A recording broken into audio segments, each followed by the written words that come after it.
fact, Murphy is somebody that wọ́n padà mọ̀ pé tí a bá súnmọ́ ra wa àgbẹ̀rí ìmọ̀lá tó jẹ́ kó lẹ́mí àforíjì ó dẹ̀ máa ń tètè ready fún solution lórí anything. Murphy tí ẹ bá jọ ní èdè àyè the moment tó bá ti realize pé bóyá òun lòún wrong even tí wọ́n kan bá wrong na òfin ìjà má bí ìjà let go ìdájọ́ ṣe CGI moral richard because mo ní coordinator wa ní CGI mo ní secretary CGI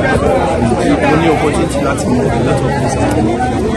láti fún wọn fi gé lórí ọ̀rọ̀ CGI wa gan a ṣe ṣe meeting last week nípa oní àbọ̀ a ṣe ń plan lórí ọ̀rọ̀ ìgbà máa ṣe operation state àti federal so our surprise nígbà tí wọ́n fi wà gbé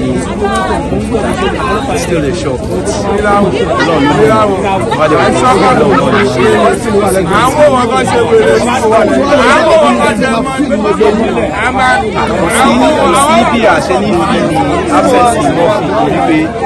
ẹgbẹ́ ìtajọ gbélẹ̀ ta sọ pé èèyàn jẹ́ coordinator ṣọmọ pé definitely impact ẹ̀ tó bá jẹ́ coordinator nínú ẹgbẹ́ máa ń pọ̀